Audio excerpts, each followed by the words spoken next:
Expressway Prayagraj से मिर्जापुर, मिर्जापुर से भदोई होते हुए संत रविदास नगर होते हुए यह काशी, चंदौली और गाजीपुर में पूर्वांचल एक्सप्रेसवे के साथ जुड़ेगा। इसके अलावा वाराणसी और चंदौली से यही एक्सप्रेसवे सोनभद्र को जोड़ते हुए नेशनल हाईवे के साथ जुड़ेगा। तो यह इंफ्रास्ट्रक्चर की दृष्टि से, जैसे प्रयागराज में प्रयागराज चित्रकूट डेवलपमेंट रीजन यहां पे हम लोग तैयार करने जा रहे हैं, वैसे ही वाराणसी में भी वाराणसी बिंद एक डेवलपमेंट रीजन वहां पे भी डेवलप करने की कार्रवाई पर नीति आयोग के साथ मिलकर के इस कार्यक्रम को तेजी के साथ आगे बढ़ाया जा रहा है। तो ये डेवलपमेंट के वे रीजन होंगे जो वास्तव में यहां की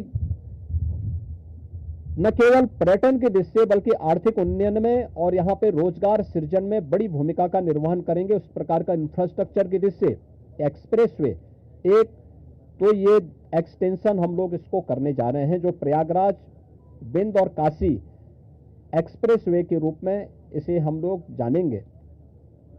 दूसरा है चित्रकूट से, चित्रकूट और प्रयागराज के गंगा एक्सप्रेसवे को जोड़ने के लिए बुंदेलखंड एक्सप्रेसवे को गंगा एक्सप्रेसवे के साथ यहां पर भी जोड़ने की एक कार्रवाई को आगे बढ़ाना, जो चित्रकूट की दूरी को प्रयागराज के साथ जोड़ सके और रीवा हाईवे जो नेशनल हाईवे है, इस हाईवे को भी एक सुविधा इस एक्सप्रेसवे के साथ, गंगा एक्सप्रेसवे के साथ या फिर बुंदेलखंड एक्सप्रेसवे के साथ जुड़ने का एक अवसर प्राप्त होगा।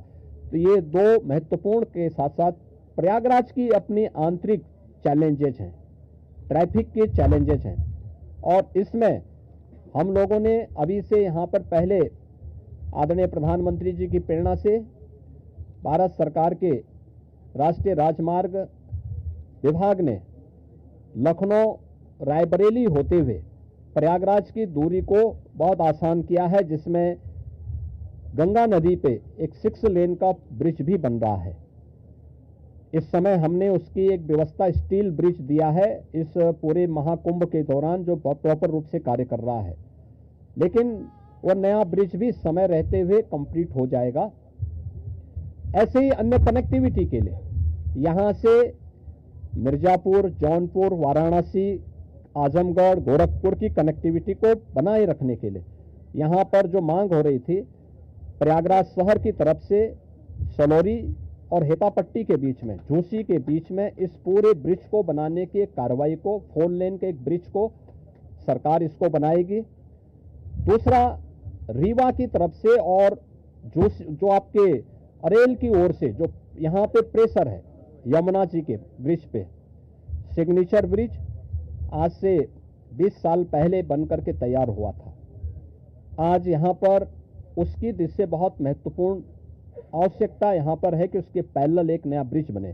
तो सिग्नेचर ब्रिज के पैरेलल यमुना जी में भी एक नए ब्रिज को हम अपनी सहमति, कैबिनेट ने अपनी सहमति दी है कि हाँ, शास्त्री ब्रिज के पैरेलल तो हम उसके साथ कर ही रहे हैं और इसको भी हम उसके साथ जोड़ेंगे। तो ये महत्वपूर्ण घोषणाएं प्रयागराज के इंफ्रास्ट्रक्चर, यहाँ के सस्टेनेबल डेवलपमेंट की दृष्टि से, डेवलपमेंट और रोजगार की दृष्टि से, और आने वाले समय में यहाँ के नागरिकों के जीवन स्तर को और बेहतर बनाने की दिशा में जो आदरणीय प्रधानमंत्री जी की प्रेरणा है उसको आगे बढ़ाने के लिए ये कुछ घोषणाएं आज यहाँ पर कैबिनेट ने जिस पे चर्चा की है, अपनी सैद्धांतिक सहमति दी है। और मुझे पूरा विश्वास है कि अगली बार जब कुंभ के साथ उत्तर प्रदेश जुड़ेगा तो इन सब इंफ्रास्ट्रक्चर का लाभ आने वाले श्रद्धालुओं को प्राप्त होगा। मैं आप सबका एक बार फिर से अपने मंत्रिपरिषद के सभी साथियों की ओर से हृदय से स्वागत करता हूं, अभिनंदन करता हूं। कहाँ गए भाई राजभर जी और ये कहाँ गए अपने आशीष पटेल जी, निषाद राज, कहाँ हैं लोग? आप लोग पीछे क्या छुपे हुए? इधर आइए। कहाँ राजभर जी कहाँ गए? अनिल कहाँ है? अनिल कहाँ है?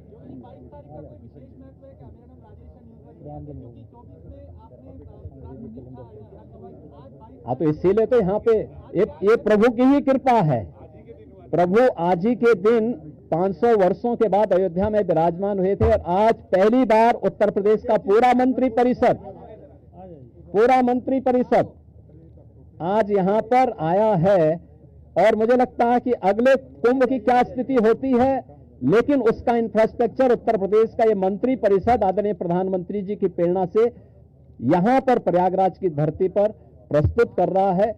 और मुझे विश्वास है कि इसको जैसे प्रयागराज की कायाकल्प पिछले 6 वर्ष के अंदर हुई है, ये इंफ्रास्ट्रक्चर प्रयागराज को एक वैश्विक पहचान दिलाने में सफल होगा। आप सबको मैं एक बार फिर से धन्यवाद देता हूं। बहुत बहुत अभिनंदन।